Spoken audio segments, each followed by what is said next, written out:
ಒಂದು ಮಾತಿದೆ, ಸಾಮಾನ್ಯವಾಗಿ ಒಂದು ಹೆಣ್ಣು ಒಬ್ಬ ಗಂಡನ ಒಲಿಸ್ಕೊಳ್ಳೋದಕ್ಕಾಗಿ ಮಾಡ್ಕೊಳ್ಳೋ ಅಲಂಕಾರಕ್ಕಿಂತ ಜಾಸ್ತಿ ಅಲಂಕಾರ ತನ್ನ ಸುತ್ತಮುತ್ತ ಇರೋ ಹೆಂಗಸರಿಗಿಂತ ತಾನು ಕಡಿಮೆ ಇಲ್ಲ ಅಂತ ತೋರಿಸ್ಕೊಳ್ಳೋದಕ್ಕಾಗಿ ಮಾಡ್ಕೊತಾಳಂತೆ. ಹಾಗಂತ ಇದು ಎಲ್ಲ ಹೆಣ್ಮಕ್ಳ ಜೀವನದಲ್ಲಿ ಸತ್ಯ ಆಗದೇ ಇರ್ಬೋದು, ಆದರೆ ಮಿಡಲ್ ಕ್ಲಾಸ್ ಅಂದರೆ ಮಧ್ಯಮ ವರ್ಗದ ಜೀವನ ಮಾಡುವ ಎಷ್ಟೋ ಹೆಣ್ಮಕ್ಳ ಜೀವನದಲ್ಲಿ ಇದು ಸತ್ಯ.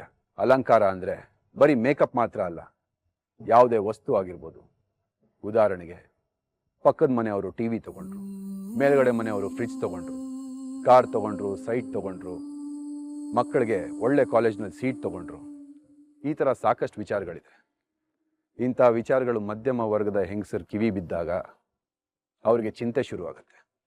ನಾವು ಯಾವಾಗ ಅವ್ರ ಥರ ಆಗೋದು ಅನ್ನೋ ಮಾತುಗಳು ಅಕ್ಕಪಕ್ಕದ ಮನೆಯವ್ರ ಜೊತೆ ಸೇರಿಕೊಂಡು ವಾರಗಟ್ಟಲೆ ಮಾತಾಡ್ತಾರೆ. ಇನ್ನು ಅಕ್ಕ ತಂಗಿರ್ ಸೇರಿದಾಗ ಆಗದೆ ಇರತ್ತ ಸನ್ನಿಧಿನ ಜೀವಂತವಾಗಿಡ್ತಾರೆ. ಪಾಪ ಅವ್ಳ ಕಷ್ಟ ನೋಡಿ ಅಕ್ಕ. ಅವಳು ಕಷ್ಟ ಪಡ್ತಾ ಇರೋದು ಅವ್ರ ಮನೆಯವ್ರಿಗೋಸ್ಕರನೇ ತಾನೆ. ಅಯ್ಯೋ, ಮನೆಯವ್ರಿಗೆಲ್ಲೇ ಗೊತ್ತಾಗತ್ತೆ ನಾವ್ ಪಡೋ ಕಷ್ಟ. ಎಲ್ಲ ನಮ್ ಕರ್ಮ. ನಮ್ದಷ್ಟೇ ಅಲ್ಲ ಕಣೆ, ಮಿಡ್ಲ್ ಕ್ಲಾಸ್ ಹಣೆ ಬಾರನೇ ಇಷ್ಟು. ಪಾಪ ಕಷ್ಟ ಕಾಲಕ್ಕಾಗ್ಲಿ ಅಂತ ಅವ್ರ ಮನೆಯವ್ರಿಗೆ ಗೊತ್ತಿಲ್ದೆ ಒಂದಷ್ಟು ಹಣ ಕೂಡಿಟ್ಟಿದ್ಲವಳು. ಅದಕ್ಕೂ ಕಲ್ಲಾಕರು ಅತ್ತೆ ಮನೆ ಹಾಳಾಗ. ನಮ್ಮ ಅತ್ತೆನೂ ಹಿಂಗೇನೆ ಸೇಮ್. ನನ್ನ ಹತ್ರ ಅಲ್ಪ ಸ್ವಲ್ಪ ದುಡ್ಡಿದ್ದಾಗ್ಲೇ ಅವ್ರಿಗೆ ಇಲ್ದೇ ಇರೋ ಕಾಯಿಲೆ ಎಲ್ಲ ಬರುತ್ತೆ. ಅಲ್ವೇ, ನಮ್ಮನೆಲ್ಲೂ ಅಷ್ಟೇ. ದುಡ್ಡಿದ್ದಾಗ ನಮ್ ನಾದ್ನಿ ಯಾವಾಗ ನೋಡಿದ್ರು ದುಡ್ಡಿಲ್ಲ ಅಂತ ನಮ್ಮ ಯಜಮಾನ್ರ ಹತ್ರ ಕೇಳೋದಕ್ ಬರ್ತಾನೆ ಇರ್ತಾಳೆ. ಮೊನ್ನೆ ಪಕ್ಕದ ಮನೆ ಹೊಸ ಕಾರ್ ತಗೊಂಡ್ರು ಕಣೆ ಅಕ್ಕ. ಹೌದಾ? ನೋಡು, ಅವ್ರ ಮನೇಲಿ ನಮ್ಮನೆಗಿನ್ನ ಜಾಸ್ತಿ ಜನ ಇದ್ದಾರೆ, ದುಡಿಯೋರೊಬ್ರೆ. ಆದ್ರೂ ಅಷ್ಟೊಂದೆಲ್ಲ ಹೇಗೆ ಮಾಡಿದ್ದಾರೆ? ನಮ್ಮ ಮನೆಯವ್ರಿಗೆ ದುಡ್ಡು ಉಳ್ಸೋದಕ್ಕೆ ಸಣ್ಣ ಚೀಟಿ ಹಾಕೋಣ ಅಂತ ಕೇಳಲ್ವಲ್ಲ. ಅವರಿಗೆ ಇವಾಗ ಅರ್ಥ ಆಗಲ್ಲ. ನಾಳೆ ದಿವಸ ಏನಾದ್ರು ಹೆಚ್ಚು ಕಡಿಮೆ ಆಗಿ ದುಡ್ಡು ಬೇಕು ಅಂದಾಗ ಆವಾಗ ಅರ್ಥ ಆಗತ್ತೆ. ಎಲ್ಲ ಇರೋದಲ್ಲೇ ಮಾಡು, ಇದ್ದಿದ್ರಲ್ಲೇ ಜೀವನ ಮಾಡೋಣ ಅಂತಾರೆ. ನಮ್ಮ ಮನೆಯವ್ರ ತರ ಇಷ್ಟು ಸಂಬಳಕ್ಕೆ ಮಜಾ ಮಾಡೋಣ ಅಂತಾರೆ. ಆದ್ರೆ ಮನೇಲಿರೋ ಖರ್ಚನ್ನ ನೋಡಿದ್ರೆ ಅವ್ರಿಗೆ ಜ್ವರ ಬರುತ್ತೆ ಅಷ್ಟೇ. ಸಂಬಳ ಕೈಗೆ ತಂದ್ಕೊಟ್ಬಿಟ್ರೆ ಮುಗಿತಾ? ಸಂಬಳ ಸಾಕಾಗತ್ತಾ ಇಲ್ವಾ ಅಂತ ತಿಳ್ಕೊಬೇಕಲ್ವಾ? ಬರೋ ಸಂಬಳ ತಿಂಗಳು ಖರ್ಚಿಗೆ ಸಾಕಾಗ್ತಾ ಇಲ್ಲ. ಮನೆ ಖರ್ಚು ಆ ದೇವ್ರಿಗೆ ಪ್ರೀತಿ ಅಲ್ಲ. ತಂದ್ಕೊಡೋ ಇಷ್ಟು ದುಡ್ಡಲ್ಲಿ ಮನೆ ಸಂಸಾರ ಹೇಗ್ ನಿಭಾಯಿಸ್ತಾಳೆ ಅಂತ ಯೋಚನೆ ಮಾಡಲ್ಲ. ಮೊನ್ನೆ ಕೊಟ್ಟಿದ್ ಸಂಬಳ ಇಷ್ಟು ಬೇಗ ಖಾಲಿ ಆಗೋಯ್ತಾ ಅಂತ ಬೇರೆ ಕೇಳ್ತಾರೆ. ಜೊತೆಗೆ ಈ ನನ್ ಗಂಡ ಅನ್ನೋ ಪುಣ್ಯಾತ್ಮ ಇಷ್ಟೆಲ್ಲ ಖರ್ಚು ಹೆಂಗಾಯ್ತು ಅಂತ ಲೆಕ್ಕ ಬೇರೆ ಕೇಳ್ತಾರೆ. ಅಯ್ಯೋ, ನಮ್ಮ ಮನೆಗೆ ಖರ್ಚುಗಳು ದುಡ್ಡು ನೋಡಿ ಬರಲ್ಲ, ಪಕ್ಕದ ಮನೆಯವ್ರನ್ನ ನೋಡಿ ಬರುತ್ತೆ. ನಾವ್ ದಿನ ಸುಮ್ನೆ ಈಗ ಮಾತಾಡಿ ಸುಸ್ತಾಗ್ತಿವಿ ಹೊರತು ಭೂಮಿ ತಿರ್ಗದ್ ನಿಲ್ಸಿದ್ರು ನಮ್ ಜೀವನ ಬದ್ಲಾಗಲ್ಲ. ಅಯ್ಯೋ ಹೋಗ್ಲಿ ಬಿಡಿ, ಆ ಸೀರಿಯಲ್ ಹೀರೋಯಿನ್ ಬಾಳ ಆದ್ರೂ ನೆಟ್ಟಗಾಗ್ಲಿ. ಹೌದೇ, ಅಷ್ಟೇ ತೊಂದರೆಗಳು ತಾಪತ್ರಯಗಳು. ಅವಳೇನಾದ್ರೂ ಮಿಡಲ್ ಕ್ಲಾಸ್ ಆಗಿದ್ರೆ ಅವಳ ಕಷ್ಟಗಳು ಯಾವಾಗ್ಲೂ ಕಳಿಯೋದು ಇಲ್ಲ, ಮುಗಿಯೋದು ಇಲ್ಲ. ಆ ದೇವ್ರಿಗೆ ಬಡತನ ಜೀವನ ನಡೆಸು ಅಂತ ಹೇಳ್ಬೇಕು, ಆಗ ಗೊತ್ತಾಗತ್ತೆ ನಮ್ ಕಷ್ಟ ಏನು ಅಂತ. ಈ ಪ್ರಪಂಚ ನಡೀತಾ ಇರೋದು ನಮ್ಮಂತ ಮಿಡಲ್ ಕ್ಲಾಸ್ ಜನರಿಂದ, ನಾವು ಪಡೋ ಕಷ್ಟದಿಂದ, ನಾವು ಕಾಣೋ ಕನ್ಸಿನಿಂದ. ದೇವ್ರು ಶ್ರೀಮಂತರಿಗೆ ಎಲ್ಲಾನು ಕೊಡ್ತಾನೆ, ಬಡವರಿಗೆ ಏನು ಕೊಡಲ್ಲ. ಅದಕ್ಕೆ ಇಂಥದಕ್ಕೆಲ್ಲ ಚಿಂತನೆ ಮಾಡಲ್ಲ. ನಮ್ಗೆ ಎಲ್ಲಾ ಬೇಕು, ಆದ್ರೆ ಏನೂ ಇಲ್ಲ.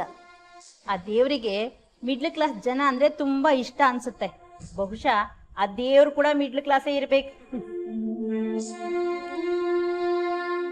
ನೀವೆಲ್ಲ ನನ್ನ ಮಾತು ಕೇಳಿ, ಈ ಗೋಳಾಟನೇ ಇರಲ್ಲ. ಏನೇ ಅದು? ಅದೇ ನಾನು ಹೇಳಿದ್ನಲ್ಲ ಚೀಟಿ ಸ್ಕೀಮು, ಅದ್ರದ್ದೇ ಮಾತಾಡ್ಕೊಂಡು ಬಂದೆ. ಅದಾ? ತಾಯಿ ನನ್ ಗಂಡಂಗೆಲ್ಲ ಹೇಳಾಯ್ತು, ಯಾವ್ದಕ್ಕೂ ಒಪ್ತಾ ಇಲ್ಲ ಅವರು. ನನ್ ಕರ್ಮ, ನಮ್ಮನೆಲ್ಲೂ ಅದೇ ಗತಿ. ಹೌದು, ಅವ್ರು ಹೇಳ್ತಾರೆ ಹಂಗಂತ ನಾವು ಸುಮ್ನಾಗ್ಬಿಟ್ರೆ ಅವ್ರನ್ನ ಮದ್ವೆ ಆಗಿ ಏನ್ ಸಾಧಿಸ್ದಂಗಾಯ್ತು? ಕರೆಕ್ಟು, ಏನ್ ಸಾಧಿಸ್ದಂಗಾಯ್ತು? ಮೊದ್ಲು ಬೇಡ ಬೇಡ ಅಂದವರು ಆಮೇಲೆ ಆಯ್ತು ಅಂತಾರೆ. ನಾವು ಒಳ್ಳೆ ಟೈಮಲ್ಲಿ ಕೇಳ್ಬೇಕು. ಒಳ್ಳೆ ಟೈಮ್ ಅಂದ್ರೆ ಸರಸಕ್ಕೆ ಬಾರೆ ಸರಸರನೆ ಅಂತಾರಲ್ಲ ಆಗ. ಈಗ ಸೀರಿಯಸ್, ತಿಂಗಳಿಗೆ 2,000 ರೂಪಾಯಿ ಚೀಟಿ ಕಟ್ಬೇಕು. ಎಷ್ಟ್ ತಿಂಗಳು? 10 ತಿಂಗಳು. ಎಷ್ಟು ಜನ ಇರ್ತಾರೆ? 50 ಜನ ಇರ್ತಾರೆ. ಅಷ್ಟೇನಾ? ಹೌದು ಕಣೆ, ಕೊನೆ ತಿಂಗಳಲ್ಲಿ ಬಂಪರ್ ಬಹುಮಾನ ಇಟ್ಟಿದ್ದಾರೆ. ಬಂಪರ? ಏನೇ ಅದು? 10 ತಿಂಗಳಾದ್ಮೇಲೆ ಲಾಟ್ರಿ ತೆಗಿತಾರೆ. Dining table set, laptop, mobile phone. ನೀನ್ ಹಾಕ್ತಾ ಇದ್ಯಾ? ಹೂನಕ್ಕ, ನಾನು 2 ಚೀಟಿ ಹಾಕ್ತಾ ಇದ್ದೀನಿ. ನಿನ್ ಗಂಡ ಇದನ್ನೆಲ್ಲ ಮಾಡಕ್ ನಿನಗ್ ಬಿಡ್ತಾನ? ಅವ್ರೆಲ್ ಬಿಡ್ತಾರೆ. ಆಗ್ಲೇ ಹೇಳಿದ್ಯಲ್ಲ ಸರಸಕ್ಕೆ ಬಾರೆ ಸರಸರನ್ನೇ ಅಂತ, ಹಾಗೆ. 2 ಹಾಕ್ಲೇಬೇಕಾ? ಹಂಗೇನಿಲ್ಲ ಕಣೆ. ಸರಿ, ನನ್ ಗಂಡನ ಹತ್ರ ಫೋನ್ ಮಾಡಿ ಕೇಳ್ತೀನಿ. ಅವ್ರೇನಾದ್ರೂ ಒಪ್ಕೊಂಡ್ರೆ 1 ಹಾಕೋಣ ಅನ್ಕೊಂಡಿದೀನಿ. ಹಾಕ್ಬೋದ್ ಕಣೆ ಅಕ್ಕ. ಆದ್ರೆ ನನ್ಗಂತೂ ಆಗಲ್ವೇ. ಯಾಕೆ? ನನ್ ಕೊನೆ ಮಗಂದು ಕಾಲೇಜ್ ಫೀಸ್ ಬೇರೆ ಕಟ್ಬೇಕು. ನಾನ್ ಹಾಕ್ಲಾ? ಬೇಡಮ್ಮ, ನಮ್ಮನೆ ವಿಷಯ ನಿನ್ ಗೊತ್ತಿಲ್ವಾ? ಲಕ್ಷ್ಮಿಗೂ ನಮ್ಗೂ ತುಂಬಾ ದೂರ. ದುಡ್ಡಿಗಂತೂ ನಾವ್ ಇರೋದೇ ಗೊತ್ತಿಲ್ಲ. ನಿನ್ನ ಅನುಕೂಲ. ನನಗೂ ಆಗಲ್ಲ. ಮಗಳಿಗೆ ಬೇರೆ ಸರ ಮಾಡಿಸ್ಬೇಕು ಅಂತ ಹೇಳಿದ್ದಾರೆ. ಅದು ಬೇರೆ ತಿಂಗಳು ಶುರು ಆಗತ್ತೆ. ನಮ್ಮವಳು ಅಷ್ಟೇ, ಲ್ಯಾಪ್ಟಾಪ್ ಬೇಕು ಅಂದ್ಲು. ಸದ್ಯಕ್ಕೆ ಸುಮ್ನಿರ್ಸಿದೀನಿ. ಓ, ಒಪ್ಪಿದ್ಲಾ ಆ ಹಠಮಾರಿ? ಮೊದ್ಲು ಒಪ್ಲಿಲ್ಲ. ಮುಂದಿನ ಸಲ ಚೀಟಿ ಹಾಕಿದಾಗ ಲ್ಯಾಪ್ಟಾಪ್ ಫೋನ್ ಕೊಡಿಸ್ತೀನಿ ಎಂದೆ, ಸುಮ್ನೆ ಆದ್ಲು. ಚಿಕ್ಕವಳಿಗೆ ಏನ್ ಕೊಡಿಸ್ತೀನಿ ಅಂದೆ ಅಕ್ಕ? ಮುಂದಿನ ಸಲ ಚೀಟಿ ಹಾಕಿದಾಗ ಸ್ಕೂಟಿ ಕೊಡಿಸ್ತೀನಿ ಎಂದೆ. ಆಹಾ ಬಾವ ನಿನ್ನ ಸರಸಕ್ಕೆ ಬಾರೆ ಅನ್ನೋ ಬದಲು ಒಂದ್ಸಲ ದೂರ ಇರು ಅನ್ಬೇಕು. ಆವಾಗ ನಿನಗ್ ಗೊತ್ತಾಗತ್ತೆ. ಅದೆಲ್ಲ ಬಿಡ್ರೆ, ನಾನು ಹೇಳ್ಬೇಕಾಗಿತ್ತು ಹೇಳಿದ್ದೀನಿ. ಆಮೇಲೆ ನಿಮ್ಮಿಷ್ಟ. ನಾನಂತೂ ಆ ಚೀಟಿ ದುಡ್ಡಲ್ಲಿ 2 ಚೈನ್ ಮಾಡಿಸ್ಕೊಂತೀನಿ. ನಿಮ್ ಬಾವ ಮಾಡಿಸ್ಕೊಡ್ತೀನಿ ಅಂತ ಹೇಳಿ 20 ವರ್ಷ ಆಯ್ತು. ಅಕ್ಕ ಅವ್ರಿಬ್ರು ಎದುರು ಬದ್ರು ಬಂದು ಸೌಂಡ್ ಕೊಡಿ ಅಕ್ಕ. ನಾವು ಎಷ್ಟೇ ಪ್ಲಾನ್ ಮಾಡಿ ಜೀವನ ಮಾಡ್ತಿದ್ರು ಕೆಲವೊಂದು ವಿಚಾರಗಳು ನಮ್ಮ ಕೈ ಮೀರಿ ಹೊರಟೋಗುತ್ತೆ. ನಾವು ಅಂದ್ಕೊಂಡಿದ್ದು ಒಂದು ಆಗೋದಿಲ್ಲ. ನಮಗೆ ಅಳೋದು ಬಿಟ್ಟು ಬೇರೆ ದಾರಿನೇ ಇರೋದಿಲ್ಲ. ಹೀಗೆ ಆಗ್ತಾ ಆಗ್ತಾ ನಮ್ಮ ಕನಸುಗಳಿಗೆ ವಯಸ್ಸಾಗತ್ತೆ, ಮನಸ್ಸಿಗೆ ಬೇಜಾರಾಗತ್ತೆ, ಬೇಗ ಚೈತನ್ಯ ಕಳ್ಕೊಂಡು ನಾನೇನು ಮಾಡಿಲ್ಲ, ನನ್ನ ಕೈಯಲ್ಲಿ ಏನು ಮಾಡೋದಕ್ಕಾಗಿಲ್ಲ ಅಂತ ಜೀವನ ಜಿಗುಪ್ಸೆ ಆಗತ್ತೆ. ಆದರೆ ಕೆಲವರು ಇರ್ತಾರೆ, ಆಗಿದ್ದಾಗ್ಲಿ ಅಂತ ಹಿಂದೆ ಮುಂದೆ ನೋಡದೆ ಮುಂದೆ ನುಗ್ತಾ ಇರ್ತಾರೆ. ಅಕ್ಕ ಹೇಳೋ ಮಾತಲ್ಲೂ ನಿಜ ಇದೆ ಕಣೆ. ನಮಗೂ ಎಷ್ಟೋ ಆಸೆ ಆಕಾಂಕ್ಷೆಗಳು ತುಂಬಾ ಇರುತ್ತೆ. ಅಕ್ಕಪಕ್ಕದವ್ರ ಮನೆಯವ್ರನ್ನ ನೋಡಿದಾಗ ನಮಗೂ ಅದೇ ತರ ಇರ್ಬೇಕು ಅಂತ ಆಸೆ. ಇಷ್ಟಕ್ಕೆಲ್ಲ ಅಳ್ತಾರೇನೆ? ಮತ್ತೇನೇ ಅಕ್ಕ, ನಾನು ನನ್ಗೋಸ್ಕರ ಮಾಡ್ತಾ ಇದ್ದೀನ, ಮನೆಗೆ ಅಲ್ವಾ? ಚೀಟಿ ಗಿಟಿ ಏನು ಬೇಡ, ತೆಪ್ಪಗ್ ಮನೇಲಿ ಬಿದ್ದಿರೋ ಅಂತಾರೆ. ಹೋಗ್ಲಿ ಬಿಡೆ, ಸಮಾಧಾನ ಮಾಡ್ಕೋ. ಇಷ್ಟಕ್ಕೆಲ್ಲ ನಮ್ಮತ್ತೇನೆ ಕಾರಣ. ಯಾವಾಗ ತೊಲಗತ್ತೇನೋ ಆ ಪೀಡೆ. ಸಮಾಧಾನ ಮಾಡ್ಕೊಳ್ಳಿ ಅಕ್ಕ. ಮದುವೆ ಆಗಿ ಇಷ್ಟು ವರ್ಷ ಆದ್ರೂ ದಿನ ಇವಾಗ್ಲೂ ₹1 ವರದಕ್ಷಿಣೆ ತಂದಿಲ್ಲ. ನನ್ನ ಮಗಂಗೆ ಪುಕ್ಷಟೆ ಗಂಟು ಬಿದ್ದಿದ್ದಾಳೆ ಅಂತ ಯಾವಾಗ್ಲೂ ಆಡ್ಕೊಳ್ತಾರೆ. ಅದೆಲ್ಲರ ಮೇಲೂ ಇದ್ದಿದೆ ಅಲ್ವಾ? ಹೌದು, ದುಡ್ಡು ಕೊಟ್ರೆ ನನ್ನ ಸೊಸೆ ಅಂತ ಸಾಯ್ತಾರೆ. ಅದೇ ನಾನು ಏನಾದ್ರೂ ಒಡವೆ ಮಾಡಿಸ್ಕೊಬೇಕು ಅಂದ್ರೆ ಎಲ್ಲಿಲ್ಲದ ರೋಗಗಳು. ನಿನ್ನೆ ಬೆಳಗ್ಗೆ ಕಾಲ್ ನೋವು ಅಂತ ಹೋಗಿ ಆಸ್ಪತ್ರೆಗೆ ಅಡ್ಮಿಟ್ ಆಗಿದ್ದಾರೆ. ನಮ್ಮ ಮನೆಯವ್ರು ನೋಡಿದ್ರೆ ಅವ್ರ ಅಮ್ಮನೇ ಸರಿ ಅಂತಾರೆ. ನಾನು ಅಷ್ಟು ಕಷ್ಟ ಪಟ್ಕೊಂಡು ಹೋದ್ರೆ ಚೀಟಿ ಗಿಟಿ ಏನು ಬೇಡ, ನಮ್ಮ ಅಮ್ಮನ ಟ್ರೀಟ್ಮೆಂಟ್ ಮೊದಲು ಅಂತಾರೆ. ಅವ್ರಿಗೇನ್ ಗೊತ್ತಾಗ್ಬೇಕು ಅವ್ರಮ್ಮ ನಾಟಕ ಆಡ್ತಾ ಇದ್ದಾರೆ ಅಂತ. ಈ ತಿಂಗಳಲ್ಲೇ ಸರ ನಾನು ಮಾಡಿಸ್ಕೊಳ್ಳೇಬೇಕು. ಮಾಡಿಸ್ಕೊಂತೀನಿ. ಮಾಡಿಸ್ಕೊಳ್ವಂತ ಬಿಡೆ. ಯಾವ್ದಕ್ಕೂ ನಿದ್ದೆ ಮಾತ್ರೆ ತಂದಿಟ್ಟಿದ್ದೀನಿ. ಯಾಕೆ ನಿದ್ದೆ ಮಾತ್ರೆ?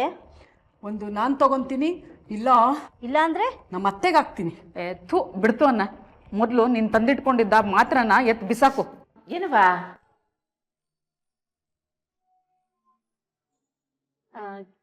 ಎಲ್ಲವ ನೀನ್ ಯಜಮಾನಪ್ಪ? ಅಮ್ಮ ನೀವು? ಅಯ್ಯೋ ನಾನಾ, ನಿಮ್ ಯಜಮಾನಪ್ಪನ ಊರ್ ನೋಳೆಯ ಇಲ್ಲೇ ಪಕ್ಕದ ಬೀದಿಯಾಗ ಅವನಿ.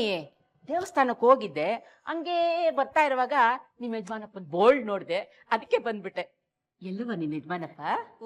ಅವ್ರ ಆಫೀಸ್ಗೆ ಹೋಗಿದ್ದಾರೆ. ನಿಮ್ ಯಜಮಾನಪ್ಪ ಈ ಊರ್ನಾಗೆ ಅವನೆಂತ ಗೊತ್ತೇ ಇರ್ಲಿಲ್ಲ ಕಣವ. ಇವತ್ತು ಶ್ರಾವಣ ಶುಕ್ರವಾರ ಅಲ್ವಾ, ಹಂಗೆ ದುರ್ಗಿ ಗುಡಿಗೆ ಹೋಗಿ ಬರವ ಅಂತ ಹೊರಟೆ. ಅವ್ರು ಯಾರೋ ಹೇಳಿದ್ರು ಇಲ್ಲೇ ಹತ್ತಿರದಾಗೆ ಇದೆ ಅಂತ. ಹಂಗೆ ನಡ್ಕೊಂಡು ಹೊಂಟ್ ಬಂದೆ. ಪೂಜೆ ಮುಗಿಸ್ಕೊಂಡು ವಾಪಸ್ ಬರುವಾಗ ರಸ್ತೆನೆ ಮರ್ತೋಗೋದ. ಆ ಕಡೆಯಿಂದ ಈ ಕಡೆಗೆ ಹೋಗ್ತೀನಿ, ಈ ಕಡೆಯಿಂದ ಆಗ್ತೇ ಹೋಗ್ತೀನಿ, ಗೊತ್ತೇ ಆಗ್ಲಿಲ್ಲ ಕಣವ. ಸುತ್ತಾನೇ ಇವನಿ ಅರ್ಧ ಗಂಟೆಯಿಂದ. ಈ ಊರೇನ್ ಸಣ್ಣದೇನಮ್ಮ, 1-2 ಸಲ ತಿರ್ಗಿದ್ ನಮ್ಗೆನ ಎಷ್ಟೋ ಸಲ ದಿಕ್ ತಪ್ಪತ್ತೆ.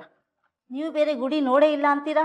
ಕಣವ್ವ, ನಂಗಂತೂ ಅಲ್ದು ಸಾಕಾಗೋಯ್ತು. ಕಾಲೆಲ್ಲ ಬಿದ್ದೋಯ್ತು ನೋಡು. ಇನ್ನು ನನ್ನ ಕೈಲಿ ವಾಪಸ್ ಹೋಗೋಕ್ಕಾಗಕ್ಕಿಲ್ಲ. ಆಟೋನಲ್ಲಿ ಹೋಗೋವ ಅಂದ್ರೆ ಅವನೆಲ್ಲೆಲ್ಲಿ ಸುತ್ತಿಸ್ತಾನೋ ಏನೋ. ಒಂದು ವಿಧಕ್ಕೆ ನಿಮ್ಮನೆ ಸಿಕ್ಕಿದ್ದು ಒಳ್ಳೇದೇ ಆಯ್ತು ನೋಡು. ಇವರೆಲ್ಲ ಇವ್ರ ಅಕ್ಕ ತಂಗಿದ್ದೀರೋ, ಇಲ್ಲೇ ಹತ್ರದಲ್ಲೇ ನಮ್ಮ ಮನೆಗಳಿರೋದು. ನೀವು ಬನ್ನಿ ಕೂತ್ಕೊಳ್ಳಿ, ನಿಮ್ಗೆ ನಾನು ಜ್ಯೂಸ್ ತರ್ತೀನಿ. ಬನ್ನಿಮ್ಮ.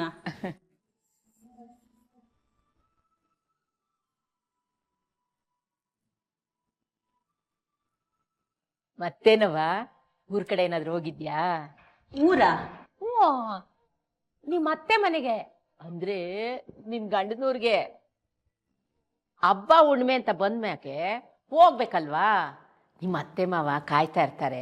ಹಂಗೆಲ್ಲ ಹೋಗೋದನ್ನ ನಿಲ್ಲಿಸ್ಬಾರ್ದು ಕಣವ.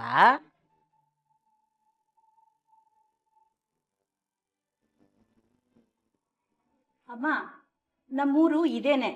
ನಾವು ಹುಟ್ಟಿ ಬೆಳೆದಿದ್ದ ಊರೆಲ್ಲ ಇದೇನೆ. ಮತ್ತೆ ಮನೆ ಮುಂದಿರೋ ಬೋರ್ಡು? ಬೋರ್ಡಾ? ಹಾ, ಅದೇ ಮಂಜುನಾಥ ಮೈಲಾಪುರ ಅಂತ ಇದೆ. ಹೌದು. ಬೆಟ್ಟದ ಮೈಲಾಪುರ ಅಲ್ವಾ? ಅಲ್ಲಮ್ಮ, ಇದು ದೊಡ್ಡಕೆರೆ ಮೈಲಾಪುರ ಅಂತ. ಅಯ್ಯೋ ಶಿವನೇ, ನಮ್ ಬೆಡ್ದೂರ್ ಮಂಜುನಾಥಪ್ಪನ ಮನೆ ಅಂತ ಹೇಳಿ ತಪ್ಪಾಗಿ ಬಂದ್ಬಿಟ್ಟೆ. ಎಂತ ಕೆಲಸ ಆಗೋಯ್ತ್ರವ. ದಯವಿಟ್ಟು ನನ್ನ ಕ್ಷಮಿಸ್ಬಿಡಿಮ್ಮ. ಅಯ್ಯೋ ಇಲ್ಲ ಪರವಾಗಿಲ್ಲ, ಕೂತ್ಕೊಳ್ಳಿ. ಜ್ಯೂಸ್ ಕುಡ್ದು ಹೋಗಿರಂತೆ. ಓಹ್, ತಗೊಳ್ಳಿ. Thank you. ಯಾವ ಏರಿಯಾನಮ್ಮ ನಿಮ್ದು? ಇಲ್ಲೇ ಪಕ್ಕದ ಬೀದಿನಲ್ಲಿ ಕಣವ.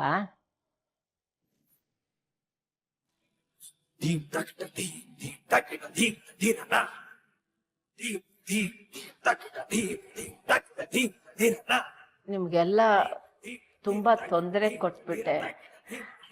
ಛೇ ಛೇ, ಹಾಗೇನಿಲ್ಲಮ್ಮ. ನಾನಿನ್ನು ಬರ್ತೀನಮ್ಮ.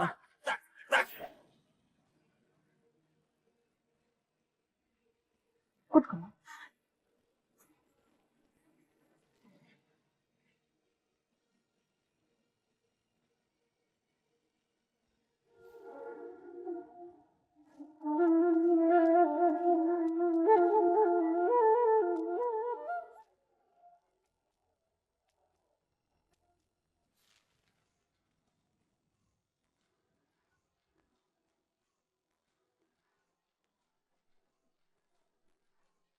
ಏನ್ ಮಾಡ್ತಿದ್ಯಾ?